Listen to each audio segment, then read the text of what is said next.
Es el primer día de nuestra clase de farmacología y terapéutica.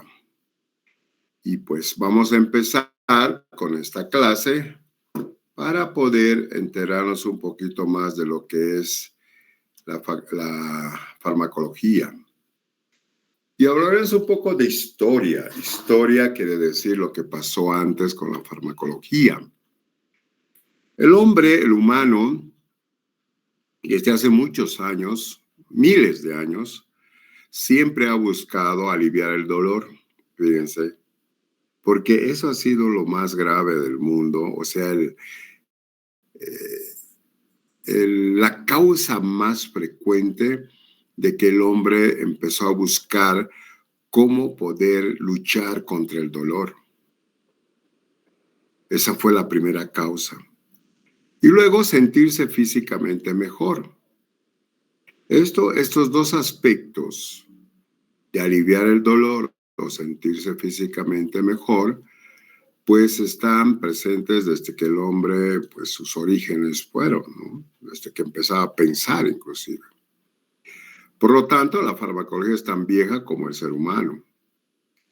Hace 35,000 años, y yo creo que más inclusive, el hombre ya cultivaba algunas plantas que eran curativas, como la que nosotros hasta ahora seguimos utilizando como curativas. Por ejemplo, la manzanilla, que es muy utilizado como un buen antiinflamatorio, y otra es la valeriana, que también utilizan muy frecuentemente las empresas de las farmacias artesanales para mejorar el sueño o disminuir la ansiedad. Entonces, la manzanilla, la valeriana ya eran conocidos desde hace muchísimo tiempo como parte de los medicamentos que utilizaban en esa oportunidad y que tenía fines de curar, ¿no? Curativos. Y obviamente las cultivaban para eso, ¿no? Y hasta ahora todavía seguimos utilizando estas plantitas, la manzanilla y la valeriana. Ya 5,000 años antes de Cristo, la civilización china podía comprender propiedades beneficiosas del té y del ruibarbo. Es decir, que estas sustancias denominadas té y el ruibarbo ya podían ellos entender de que tenían algunos fines terapéuticos, 5,000 años antes de Cristo. Y luego, en la época de los griegos, aparece Hipócrates, por el cual nosotros hacemos el juramento hipocrático, como ustedes saben, al egresar. La causa de esto es que Hipócrates habló de lo que el humano debería tener ética cuando maneja los fármacos o las sustancias químicas. No hablaremos todavía de fármacos. Entonces decía que no es posible utilizar cualquier sustancia si no conocemos sus propiedades. Por lo tanto, para poder utilizar en caso de una patología en una persona, él decía lo primero que tenemos que es conocer esa sustancia que no haga daño. Entonces, de esa manera es que Hipócrates asentó la base ética de la medicina y la odontología o la odontología y la medicina para el uso de fármacos. Y también un personaje tan importante que hablaba de ética conocía también muchas plantas medicinales y por esa razón pues tiene algunos legados del uso de estos fármacos o de estas sustancias químicas que utilizaba como tratamiento. En el Imperio Romano aparece un médico. Bueno, me imagino que en esa época no le llamaban médico, ¿no? O quizás sí. Que se llamaba Pedacio, Dioscórides. Este señor, o sea, un romano, hace una obra, escribe un libro, no diría de farmacología, ¿no? De materia médica o de tratamiento de enfermedades, para el estudio de las sustancias químicas que tienen un origen vegetal, animal y mineral. Por supuesto, todas las sustancias químicas que actualmente nosotros conocemos como medicamentos tienen un origen vegetal, tienen un origen animal y tienen un origen mineral. Más frecuente es el origen vegetal. Del trabajo de este señor, que se llamaba Pedacio, hay una obra que recoge 600 plantas medicinales y dice para qué sirve y cómo se administra con fines curativos.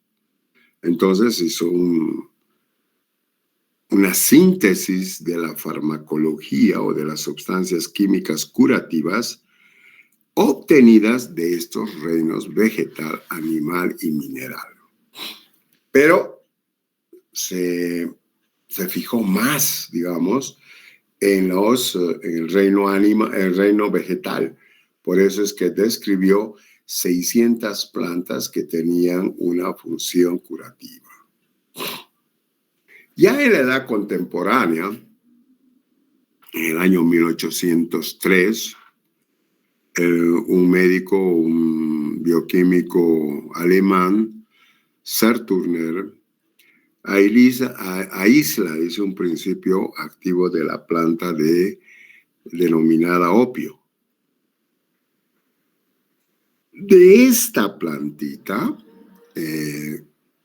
obtiene lo que ahora actualmente se llama la morfina. Entonces, la morfina es uno de los analgésicos más importantes conocidos en la medicina. Pero no se la utiliza mucho, sino en determinados procesos, porque produce adicción, ¿no? Por esa razón. Y más o menos 30 años después, otro investigador alemán, Sheldon, incorpora el microscopio para ver la estructura química de estas sustancias químicas para la investigación farmacológica. Entonces, ahí se habla de farmacoquímica, ¿no? Para ver la estructura química de estas sustancias denominadas fármacos, desde el año 1838. Y decimos, ¿qué es la farmacología? Con este pequeño síntesis de la historia, ¿no? Ciencia que estudia las modificaciones que producen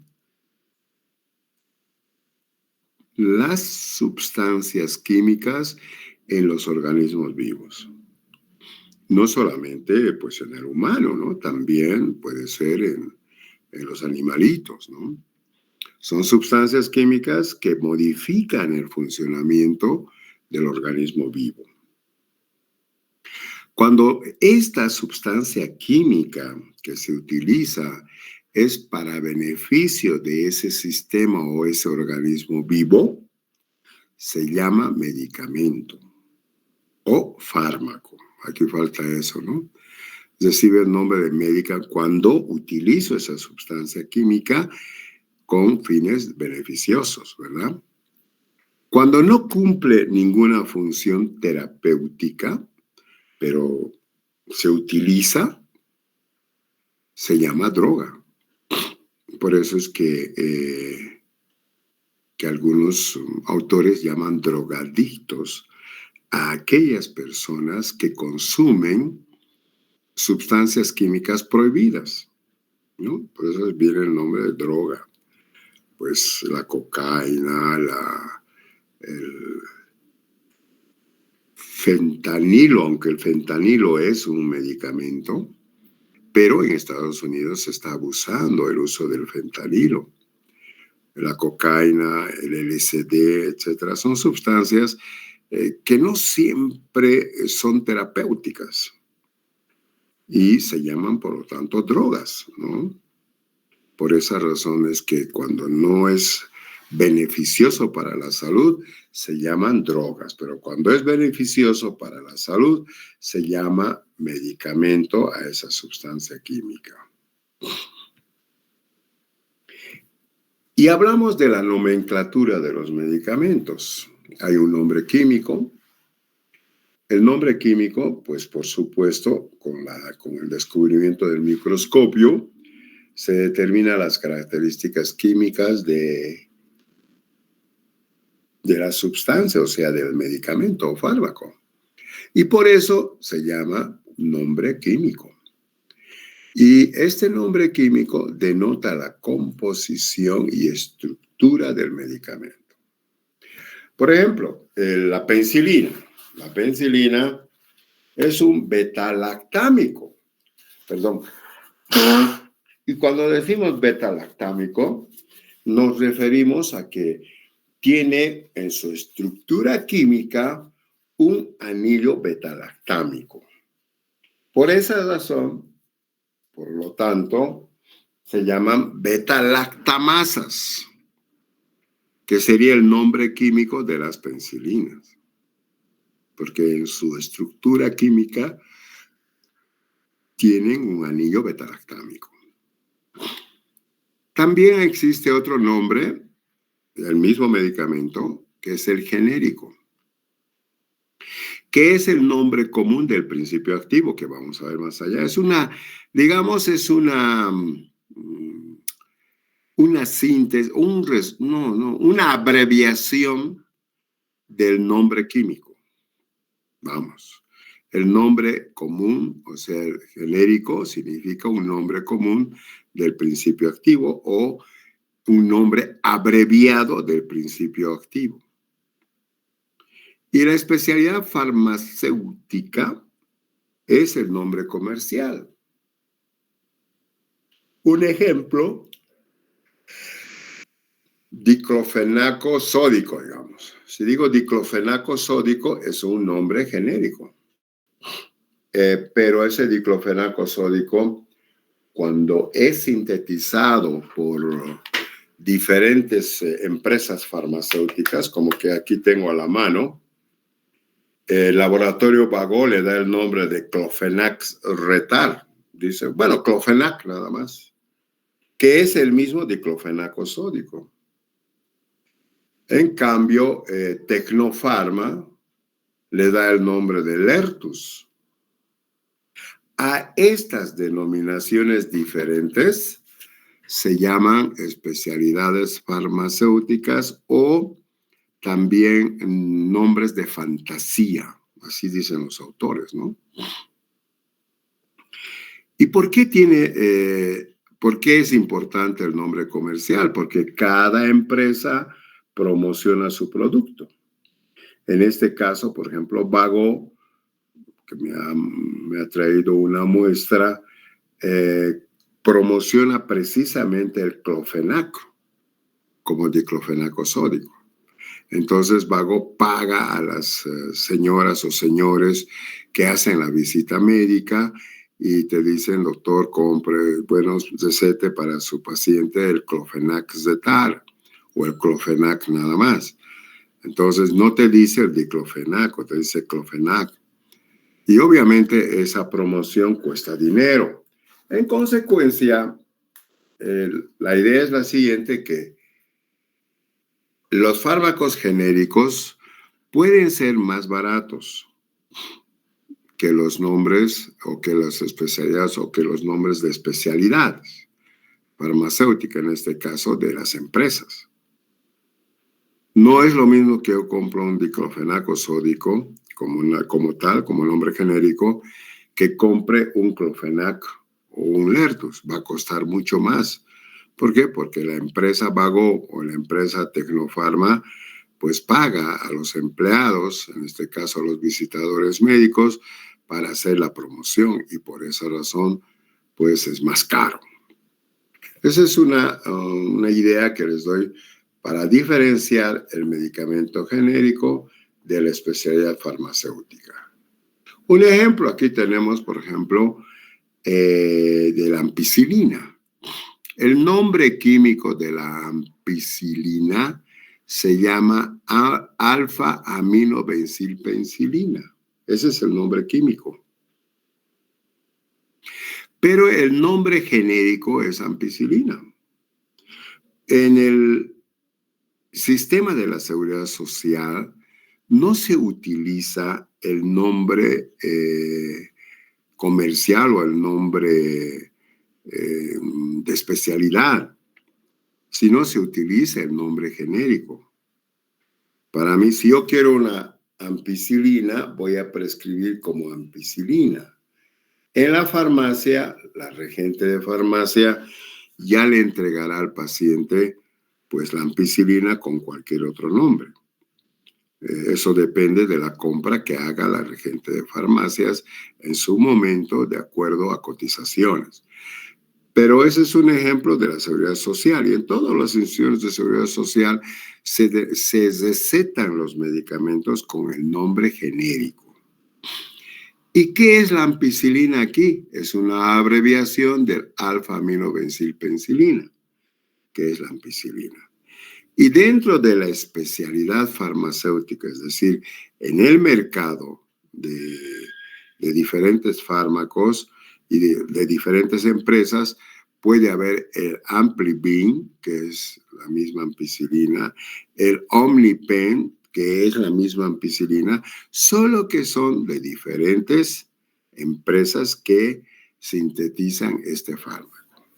Entonces, esto hay que, más que el nombre químico, me interesa diferenciar el genérico y el nombre de especialidad, ¿no? Esto es lo mismo que esto, no varía en nada. Sin embargo, algo interesante que podemos decir sobre esto es que el nombre genérico en el mundo no cambia. En Estados Unidos o en la China, la ampicilina sigue siendo ampicilina. Claro, la especialidad médica o farmacéutica ya cambia, por supuesto, de acuerdo al laboratorio que va a sintetizar. Pero la ampicilina sigue siendo la ampicilina aquí en Estados Unidos, en Colombia, en Chile, lo que fuera. ¿Qué tipos de medicamentos debemos conocer en el ámbito de nuestra especialidad? En el ámbito médico o odontológico, ¿por qué? Porque vamos a recetar nosotros los medicamentos. Entonces, debemos tomar en cuenta que hay una instancia que supervisa el otorgamiento o el otorgar fármacos a los asegurados, por ejemplo. Y eso, pues, es una instancia del Ministerio de Salud. Y el Ministerio de Salud, pues, nos hace una lista de medicamentos que se llaman medicamentos esenciales. ¿Por qué dicen medicamentos esenciales? Porque sirve tanto para adultos como niños. Es lo básico. Yo debo tener en mi farmacia de cualquier seguro, la caja, seguro social universitario, lo que fuera, debo tener mínimamente los medicamentos esenciales que me menciona o me indica el Ministerio de Salud. Por eso son esenciales. Sin esos medicamentos no puede ser seguro, no puede ser una institución de seguridad social. ¿Por qué? Porque sirve para atender las necesidades de salud a la mayor parte de la población, a niños, jóvenes, adolescentes, adultos mayores, viejitos, etc. A todos tiene que responder ese listado de medicamentos. Los medicamentos similares están relacionados con la estructura química. Por ejemplo, los betalactámicos tienen una estructura química muy parecido entre las penicilinas y las cefalosporinas, por ejemplo. Son parecidos. Ambos son betalactámicos, ambos tienen el anillo beta-lactámico y también ambos tienen cierta acción farmacológica similar. ¿Ya? A esto se llama por eso medicamentos similares, porque se parecen en la estructura química y en el funcionamiento. Y los medicamentos huérfanos son aquellos fármacos o sustancias químicas que muy poco se consume. Y por lo tanto, las empresas productoras o las que sintetizan los fármacos no les interesa, porque no ganan pues con ese fármaco, solamente invierten y no ganan. Pero fíjense cómo hay cualquier cantidad de empresas que sintetizan el diclofenaco. ¿Por qué? Porque el diclofenaco, pues, diariamente se debe prescribir miles, ¿no? Si no cientos, pero por lo menos cientos. Ya les digo, miles. Por esa razón, entonces, a todas las empresas les encanta, pues, tener el diclofenaco en su lista de medicamentos. Y aquellos fármacos que no se mueven mucho, pues obligadamente el Estado o las instancias que protegen la salud, como el ministerio, les obligan a producir, a pesar de que saben de que van a vender muy poco y sus ganancias van a ser nulas o mínimas. A eso se llaman medicamentos huérfanos, donde el interés por parte de los laboratorios no existe, porque no hay mucha gente que consuma esos fármacos. Y seguimos adelante, seguimos adelante.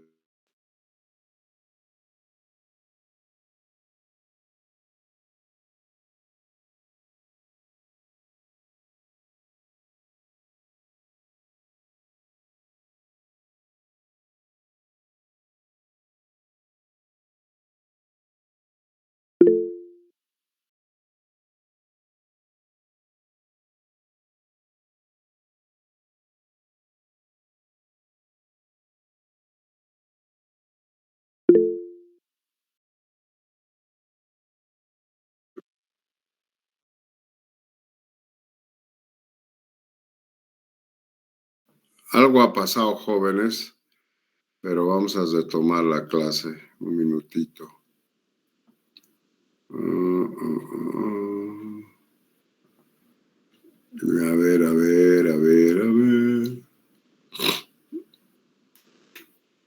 Caramba.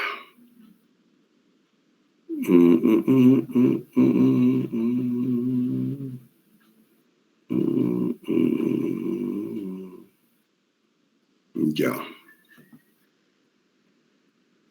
¿Me escuchan, no?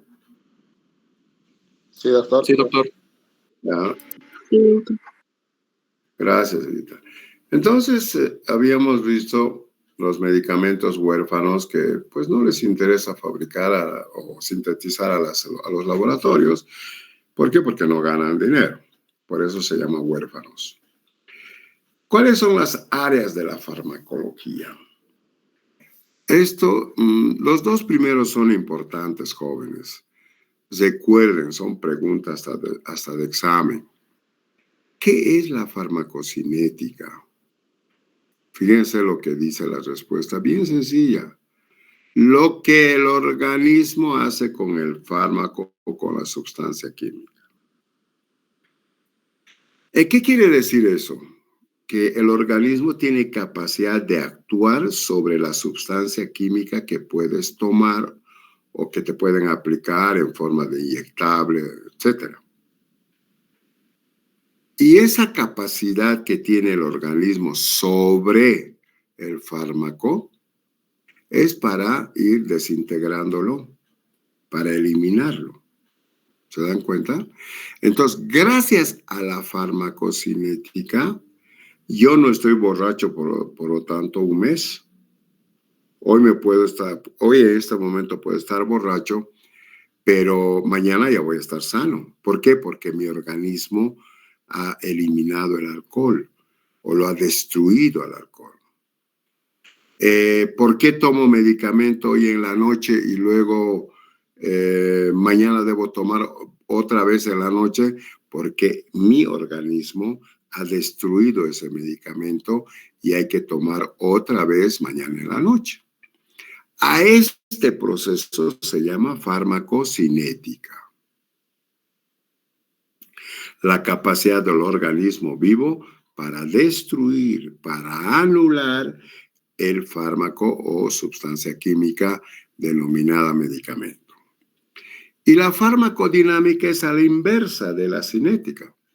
Quiere decir el efecto de la sustancia química sobre el organismo a través de un mecanismo que se conoce de acción intrínseca. Pero eso no nos interesa todavía. Simplemente lo importante es decir, lo que la farmacodinámica hace es que la sustancia médica o la sustancia química denominada medicamento hace sobre el cuerpo humano o sobre el sistema vivo. Por ejemplo, si yo me tomo ahorita café, en este momento un café pero bien cargado, bueno, a muchos a veces no les hace efecto, pero en mi caso no voy a dormir, o sea, no voy a poder dormir. Entonces, el efecto del café sobre mi organismo se llama farmacodinámica. Y ese efecto es que no voy a poder dormir, voy a estar despierto toda la noche. Pero ¿cómo se va a destruir el café? Por la farmacocinética. ¿Y cómo va a actuar el café sobre el organismo? Con la farmacodinámica. ¿Entendieron? ¿Sí o no? ¿Se entiende o no? Sí, doctor. Muy bien. Luego viene otro concepto, la farmacoterapia, que es, como su nombre indica, la utilización de sustancias químicas para el tratamiento, o puede ser también a la inversa, para la prevención y tratamiento de enfermedades. Los medicamentos o sustancias químicas no solamente se utilizan para tratamiento, sino también para la prevención. Una dosis de vacuna, por ejemplo, es una sustancia química que te están aplicando al cuerpo. ¿Para qué? Para inmunizarte, ¿no? Y eso es un tratamiento preventivo. Y la utilización de un antimicrobiano, pues, para curar la enfermedad, ¿no? Y la toxicología, todos sabemos que es toxicidad, ¿no? Es cuando estudiamos el grado de toxicidad del medicamento, porque cuando se utiliza en un paciente o un sistema vivo, tóxico.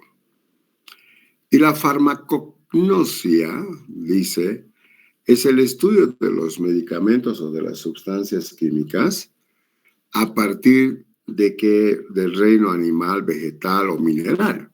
O sea, con la farmacognosia nosotros definimos si esa sustancia química llamada fármaco tiene un origen que viene del vegetal, del animal o del mineral.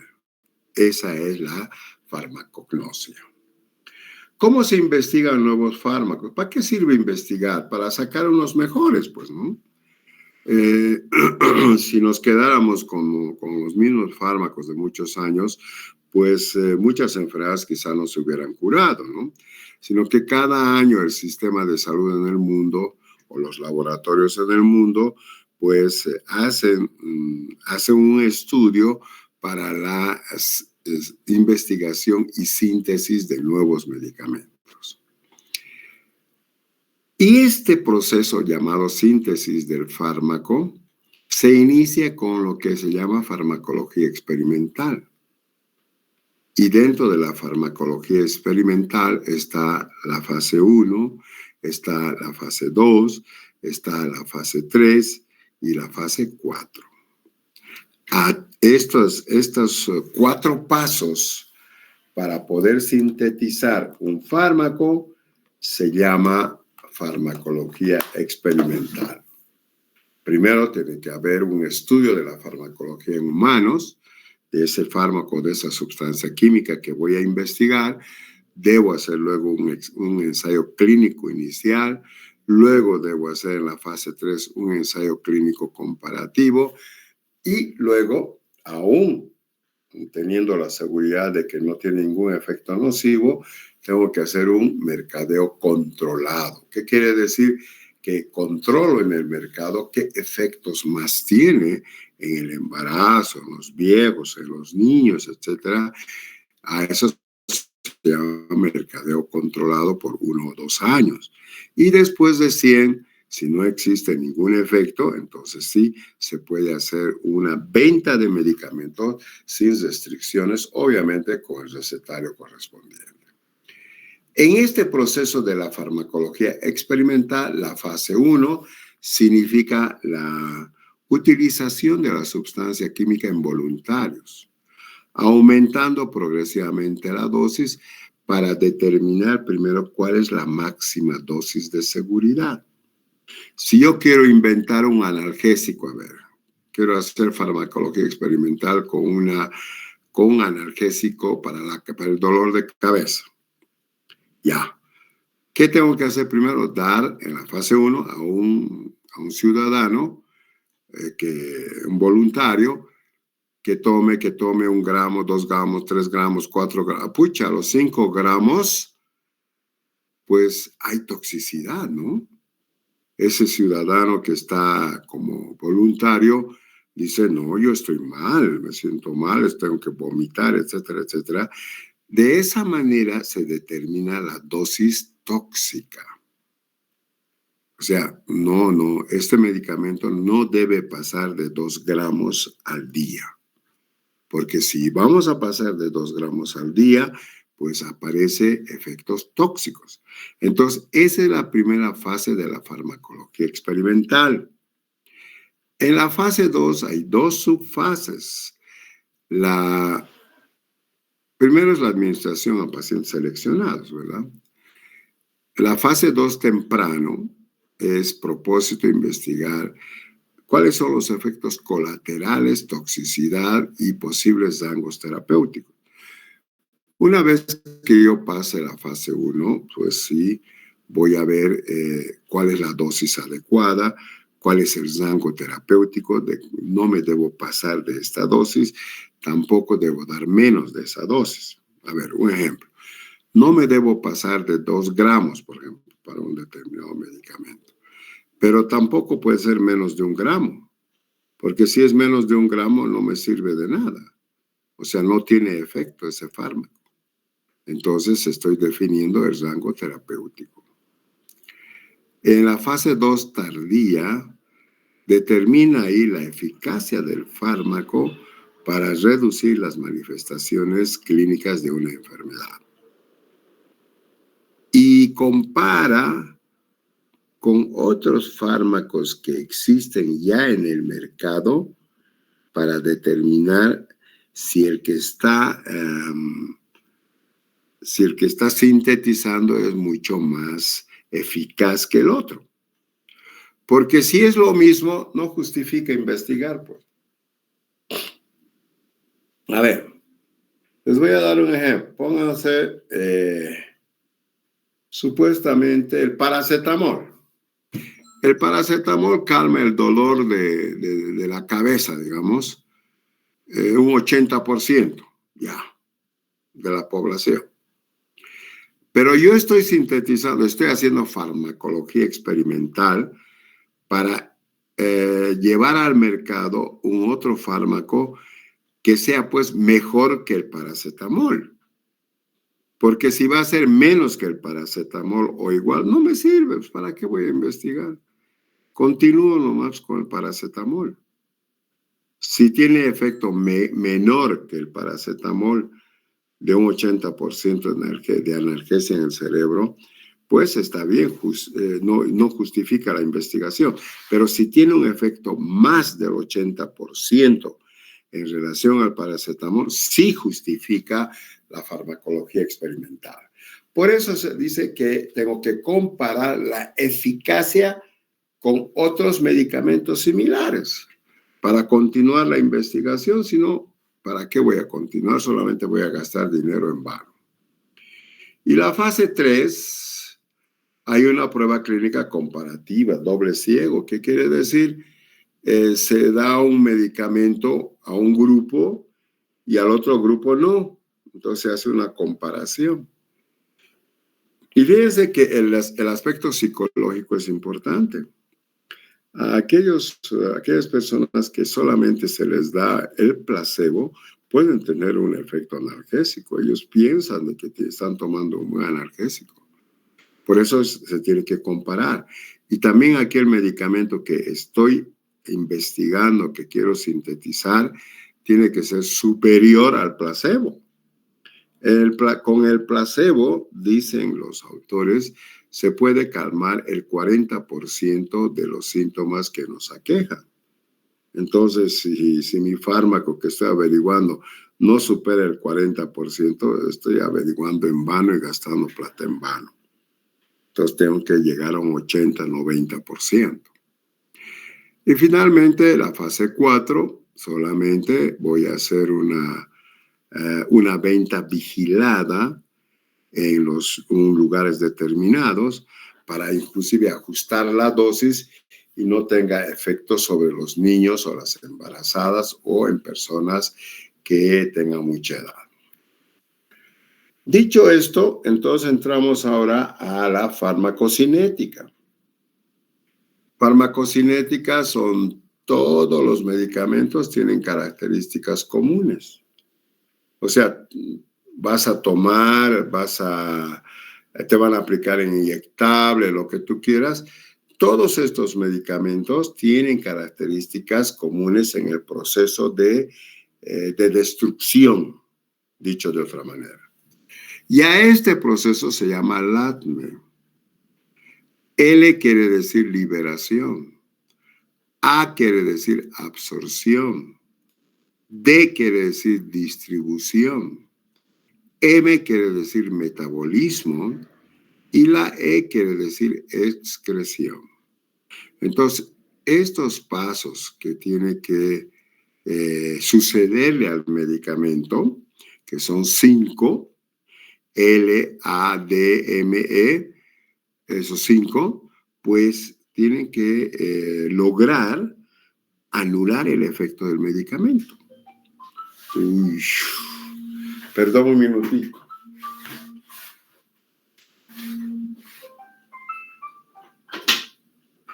Dígame, doctora. Aquí, pues, pasando clases virtuales.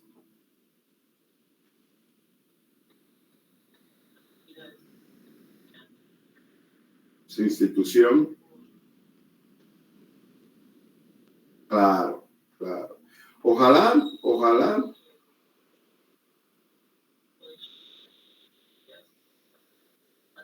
Ajá. No, pero yo me salgo 10:30, 11. Y a esa hora, digo, había llegado a casa a las 12. A ver, le voy a llamar un poquito más tarde, doctora, para explicarle mejor, inclusive la reunión de esta tarde con el señor rector. ¿Ya? ¿Listo? Hasta luego.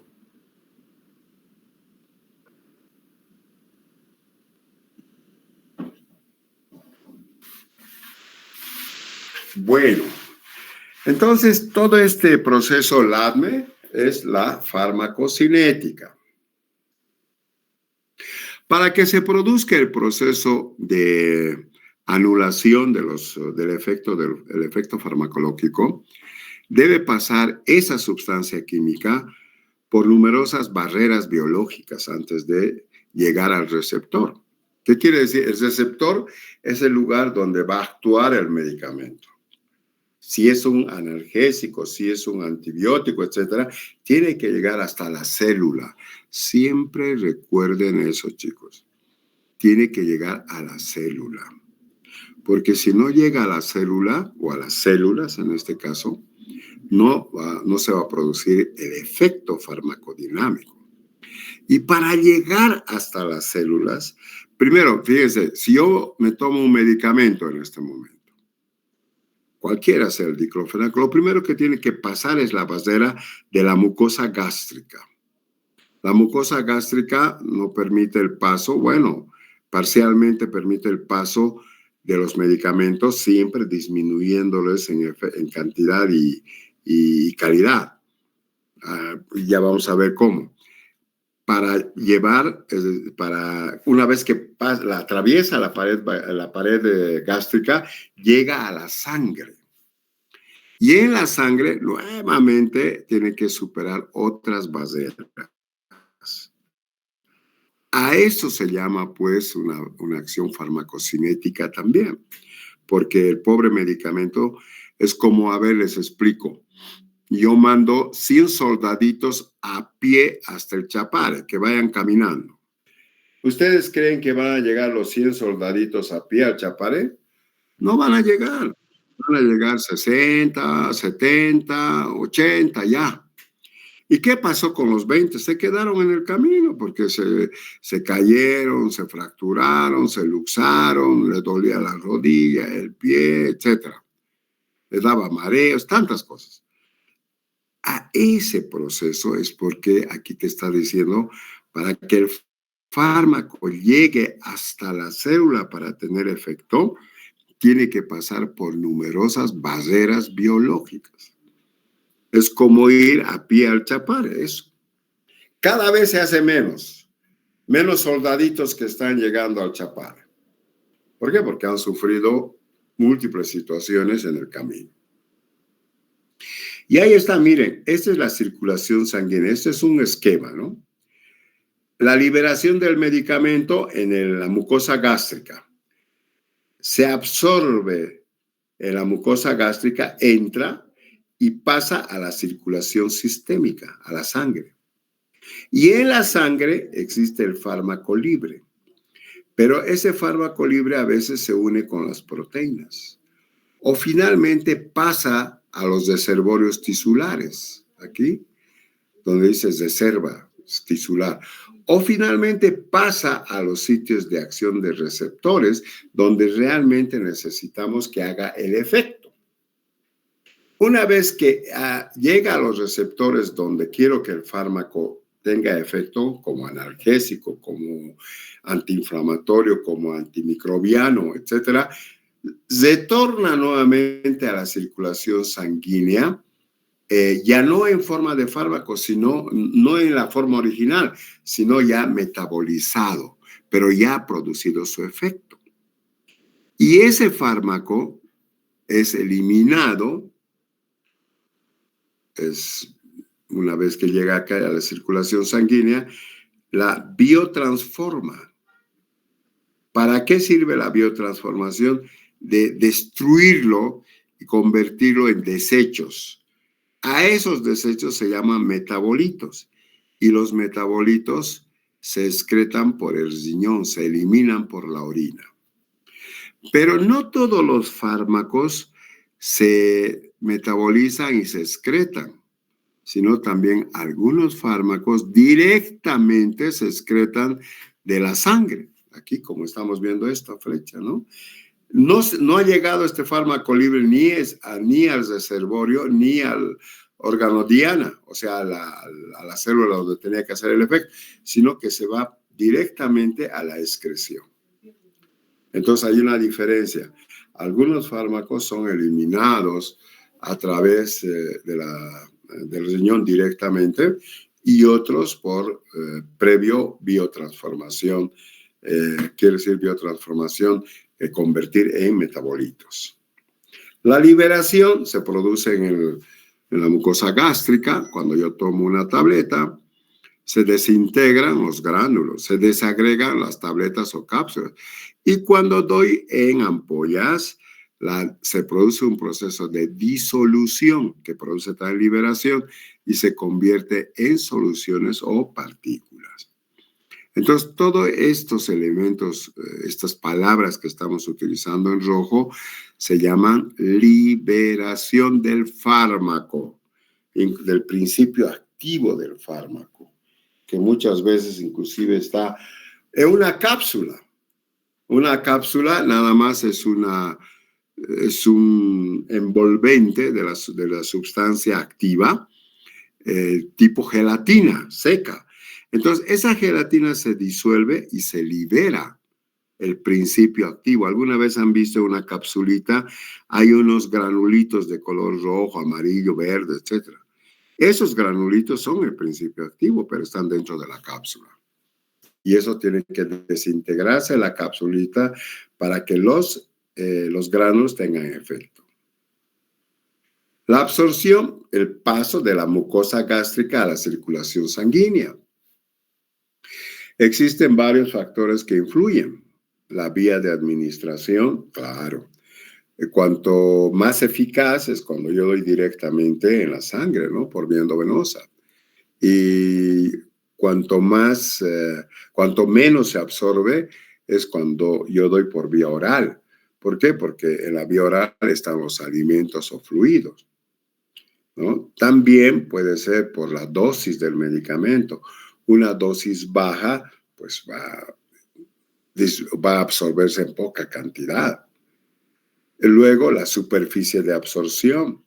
En la boca, por ejemplo, es un lugar bastante grande para poder absorberse, pues tiene buena irrigación además. Y la mucosa gástrica también. Pero un elemento bien interesante aquí es la acidez del estómago, que está relacionado con el pH. Un pH ácido es por debajo de 7.4. Entonces, eso afecta a los medicamentos. Más allá vamos a ver como pKa. Y luego la motilidad gastrointestinal, ¿qué quiere decir motilidad? Un aumento del movimiento del peristaltismo, en la cual los fármacos pues no se absorben con facilidad, porque el movimiento del intestino es tan rápido que más bien lo eliminan en forma intacta, ¿no? En las diarreas, por ejemplo, no se debe dar por vía rectal y también tiene algún efecto por vía oral, o sea, menos el efecto por vía oral. Dentro de los procesos de absorción tenemos la filtración. La filtración se produce a través de los canales acuosos en la membrana celular. Tienen que ser sustancias químicas de bajo peso molecular, pero cuando estas sustancias químicas son de alto peso molecular, pues no atraviesan, ¿no? No se produce el proceso de filtración. Además, fíjense, hay una cosa que estoy poniendo en rojo. Estas sustancias químicas no deben tener carga eléctrica, porque si tienen carga eléctrica, la absorción se hace más difícil. En realidad no se realiza. No hay proceso de absorción cuando tienen carga eléctrica. ¿Por qué? Porque la membrana celular de la célula, la membrana de la célula, tiene un potencial de acción, un voltaje que está en la membrana celular y que va cambiando positivo, negativo, positivo, negativo, positivo, negativo. En la despolarización se pone positivo, en la repolarización se pone negativo. Entonces, y si viene una sustancia química con carga eléctrica, pues va a ser muy difícil la absorción celular. La difusión pasiva son para fármacos muy liposolubles y que no necesitan pues ninguna energía necesaria para atravesar la membrana celular. Solamente pasan por gradiente de concentración, quiero decir, de un lugar de mayor concentración a otro de menor concentración a través de una membrana. A eso se llama difusión pasiva. No consume energía y la liposolubilidad depende del coeficiente entre lípido y agua. Cuanto más lípido, más fácilmente se va a producir la difusión pasiva. La difusión facilitada, ¿qué quiere decir?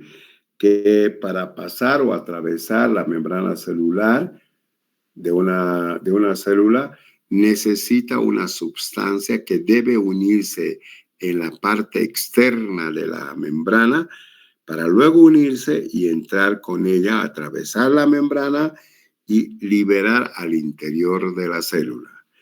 A este proceso se llama difusión facilitada. Una vez que libera la sustancia química al interior de la célula, nuevamente retorna hacia el exterior de la célula para cargar otra vez la sustancia. Es como un barquito que pasa al frente, vuelve, nuevamente retorna al otro lado, recoge la carga y otra vez retorna a la parte interna. Entonces, a esto se llama difusión facilitada. Y el transporte activo que han llevado ustedes en fisiología, pues como su nombre lo indica, es un estado, es un tipo de transporte que va en contracorriente. ¿Qué quiere decir? De un lugar de menor concentración a otro de mayor concentración. Entonces hay una diferencia del gradiente y para poder pasar esta membrana con esta diferencia de gradiente necesita energía. A eso se llama transporte activo con gasto de energía. La pinocitosis es otra forma también de transporte a través de la célula y se llama no solamente pinocitosis, sino endocitosis o exocitosis. Pero la pinocitosis se produce, digamos, o se realiza en sustancias proteicas y macromoléculas mayores con un peso molecular mayor a 1000. Por ejemplo, ese tipo de sustancias es el hierro, es la vitamina B12 en la sangre y algunas vacunas. ¿Y cómo yo diferencio eso? ¿Cómo me doy cuenta que esa sustancia química va a pasar por pinocitosis? Pues fácil. El antibiótico me va a hacer efecto casi de inmediato. El analgésico lo propio. Pero la vacuna no. La vacuna tarda 15 días en aparecer el efecto, digamos. O la vitamina B12 igual. ¿Por qué? Porque son macromoléculas que tardan en pasar y ese paso lo realizan por este fenómeno fisiológico que se llama pinocitosis. Y como tarda en pasar 1 o 2 semanas, recién aparece su efecto farmacodinámico. Por esa razón. En cambio, los medicamentos, los antibióticos, no pasan por pinocitosis, sino pasan por transporte pasivo o activo, transporte activo o finalmente por filtración o difusión facilitada o con la unión de receptores. La unión con receptores va a dar un transporte de tipo facilitado. Tomas el medicamento y a media 1 hora, 2 horas ya tienes el efecto. Pero en el caso de estas macromoléculas, no. ¿Por qué? Porque son grandes y no pueden pasar ni por filtración, ni por difusión pasiva, ni difusión facilitada, ni transporte activo. Tienen que pasar por pinocitosis. ¿Qué factores modifican la absorción del medicamento? La liposolubilidad. Cuanto mayor es el equilibrio entre el agua y lípido y sea más lípido, mayor la liposolubilidad y por lo tanto se absorbe con mayor facilidad. Y algunos autores dicen cuanto más ionizado es el medicamento que tiene una carga eléctrica, es menos liposoluble, o sea, no se absorbe. Un ácido débil, por ejemplo, en un medio ácido predomina la fracción no ionizada. Y esto, pues, es liposoluble, es decir, cuando el medicamento, escúcheme esto, cuando el medicamento no tiene carga eléctrica, significa que no está ionizado. Por lo tanto, es más liposoluble. En consecuencia, es más fácil que atraviese la membrana. El fármaco ácido débil se absorbe mejor en un pH ácido. En cambio, un fármaco base débil, en medio básico, predomina la fracción no ionizada y por lo tanto es más liposoluble. Pero un fármaco base débil en un medio ácido no, se ioniza y no va a poder pasar. Esto quiere decir que una sustancia química base, o sea, con un pH base por encima de 7.4, pasa más fácilmente en un medio donde el medio, el espacio extracelular, también es base. Entonces se hace más liposoluble y se absorbe bien en medio básico. Eso quiere decir, esto cuando dice medio básico, es el espacio extracelular. El medio en el estómago, por ejemplo, en la mucosa gástrica, el medio es ácido. Pero en la orina, pues no siempre es ácida, puede ser alcalina. En otros órganos igual, no siempre es ácido, puede ser alcalino. Pero en el estómago siempre es ácido. ¿Por qué?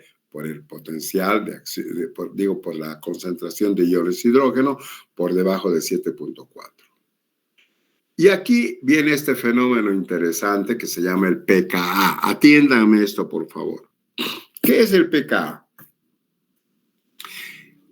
Es una constante biológica también, igual que el pH. El pH es una constante biológica, donde te dice que más de 7.4 es alcalino, menos de 7.4 es ácido. Esa es una constante biológica. Entonces, cuando el valor del pH coincide con el pKa del electrolito, o sea, de la sustancia, quiere decir que esa sustancia se encuentra ionizado en un 50%. ¿Alguien ha entendido esto o no? A ver, ¿qué alguien me puede decir? ¿Cómo es, Valentina? A ver, dime más, dime. ¿Qué has entendido? ¿Podría repetir nomás, doctor, esa parte, por favor? A ver, el pH es una constante biológica, ¿no ve? El pH decimos cuando es más de 7.4, ¿qué es? Alcalino. Cuando es menos de 7.4 es ácido. Es una constante biológica. En cambio, dice, el pKa también es una constante biológica, pero se parece al pH. Y se parece al pH, dice, cuando el valor del pH, para ser pKa, luego, coincide con el pKa del electrolito cuando o sea, la sustancia química, se ha ionizado en un 50%. A ver, voy a decirles lo siguiente. Yo me tomo una aspirina de 500 miligramos. La aspirina de 500 miligramos, cuando se ioniza la mitad en mi estómago, en la mucosa gástrica, quiere decir que en un pH determinado se va a ionizar. Ionizar quiere decir se va a cargar eléctricamente. Puede ser positivo, puede ser negativo. Eso es indiferente. Pero ionización significa tener carga eléctrica.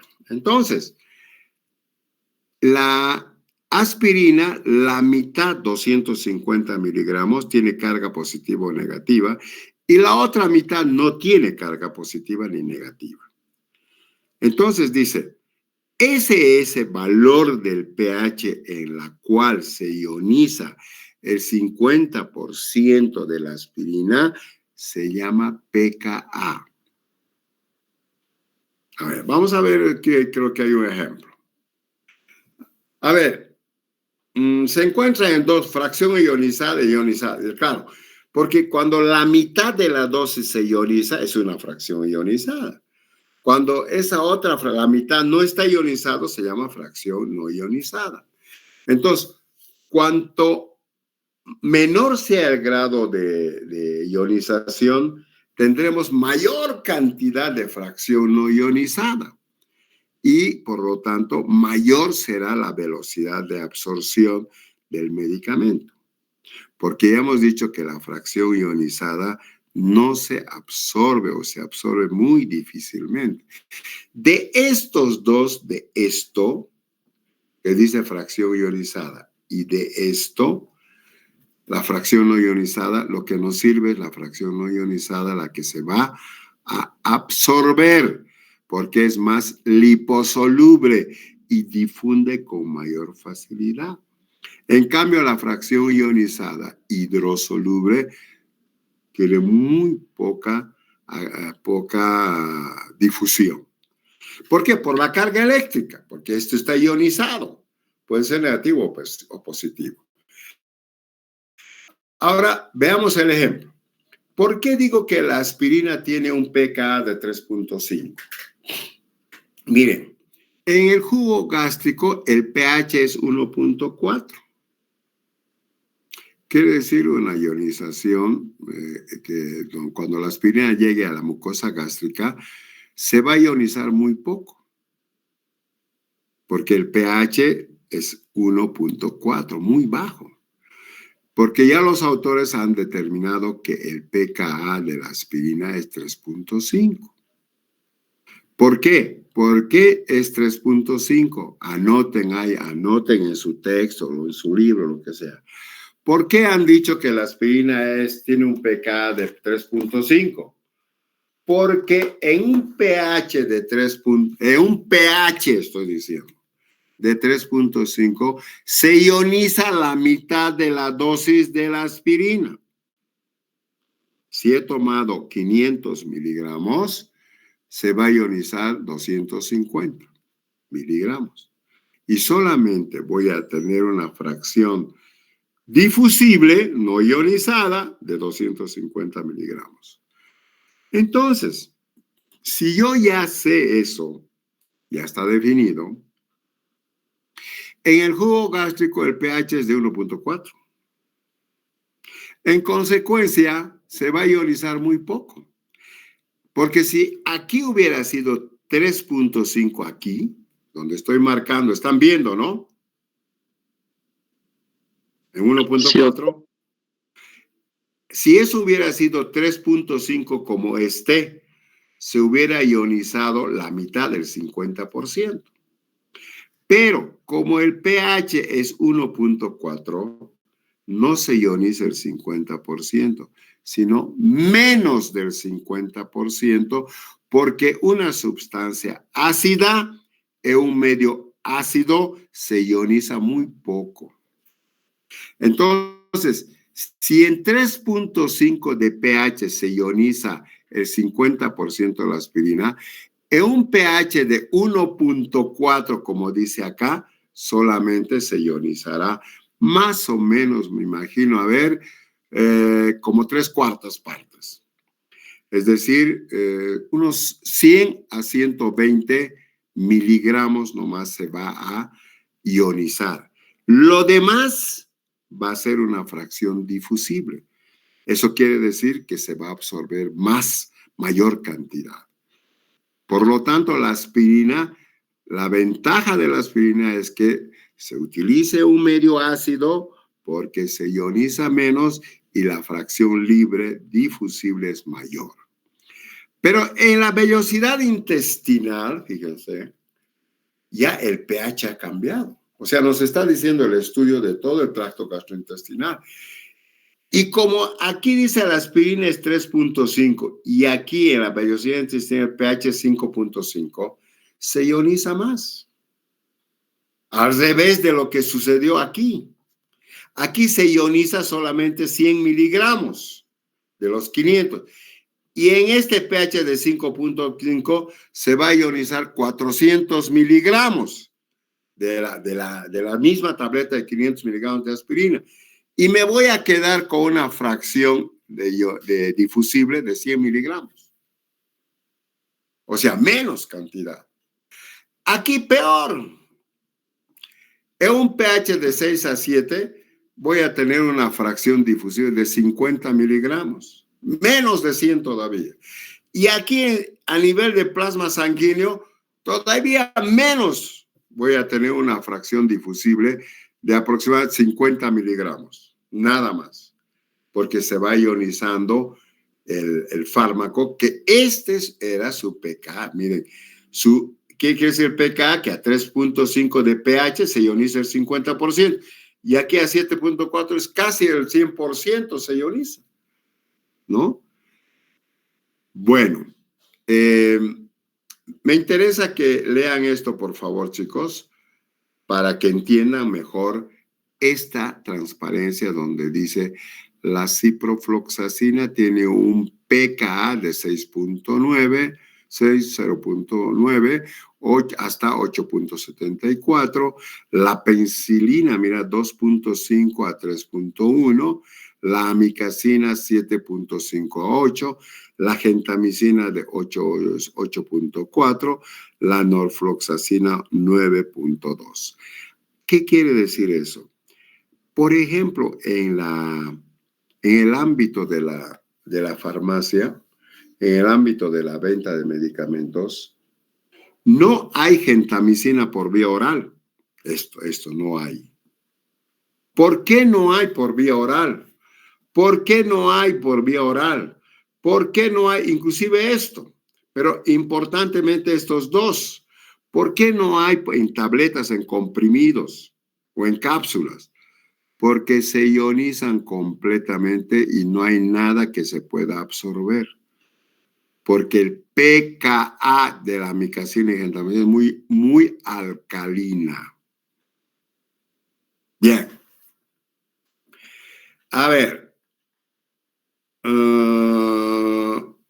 Vamos a quedar aquí, muchachos. No les quiero llevar más allá, pero me van a leer para el día sábado el pKa. Voy a preguntar. Pero sin embargo de eso, me gustaría si hay alguna pregunta. ¿Alguna pregunta?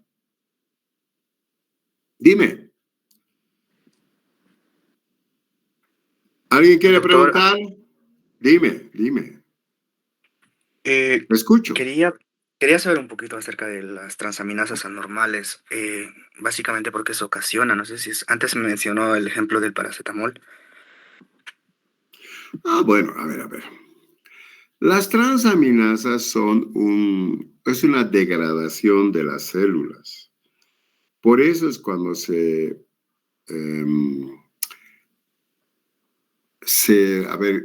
va a cuantificar las transaminasas, es porque ha habido una lesión de las células. Las células están hechas de proteínas, recuerda eso. Y las proteínas es una cadena de aminoácidos. Y cuando se destruyen las células, liberan estas sustancias que son restos de los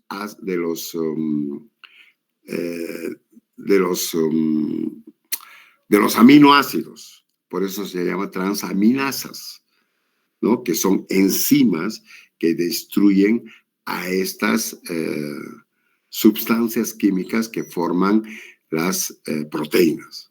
Las células son una estructura proteica. Nosotros vivimos en una casa, ¿verdad? ¿Sí o no? Todos vivimos en una casa. ¿Y la casa de qué está hecho? De ladrillo, tejas, etcétera, yeso, etcétera.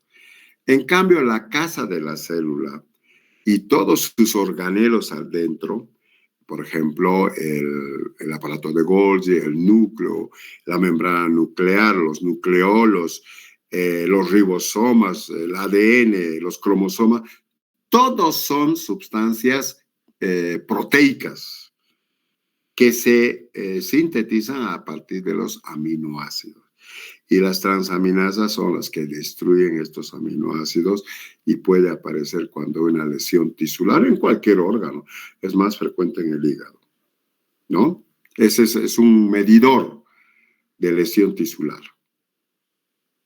¿Alguna otra pregunta más sobre el tema?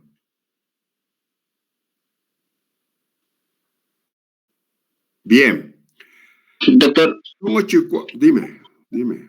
en una parte de la tableta, la fracción no ionizada y la ionizada, ¿cuál es la que no se puede absorber rápido? la que se absorbe bien, en forma adecuada y fácilmente, es la fracción no ionizada. Acordate eso, no ionizada. Cuando yo digo fracción no ionizada, es porque no tiene carga eléctrica. ¿Por qué la carga eléctrica afecta a la absorción? Esa es la pregunta que debías hacerme. Porque la célula va cambiando en su potencial de acción de membrana. Cuando se despolariza, ¿qué pasa, Gardenia? Gardenia está durmiendo. Doctor, ¿Qué pasa cuando una célula se despolariza? pierde lo ¿Quién me que puede son sus decir? iones, no son absorbidos. A ver, ¿quién me puede decir qué sucede cuando la célula se despolariza? Porque el fenómeno de las células, los dos fenómenos más importantes de las células son la despolarización y repolarización. Por eso ahora dígame, a ver, ¿quién sabe qué es la despolarización? ¿Qué pasa? La membrana de la célula se vuelve negativa. Al revés, al revés. Positiva. Se vuelve Se Positiva. invierte. positiva. Si nosotros vemos algún libro de fisiología, por ejemplo, Guyton, en su tapa siempre ha de ver el potencial de acción. ¿Alguna vez han visto un libro de fisiología? ¿No ven? Un potencial de acción. ¿Qué quiere decir? Que va desde la negatividad, sube hacia un pico hasta más o menos 90 milivoltios positivo. Desde menos 30 o menos 40 va hasta más 90, es decir, de negativo va a positivo. Y nuevamente llega al pico y baja otra vez el potencial para la repolarización que hace que la célula nuevamente tenga un potencial eléctrico negativo. ¿Me han entendido o no?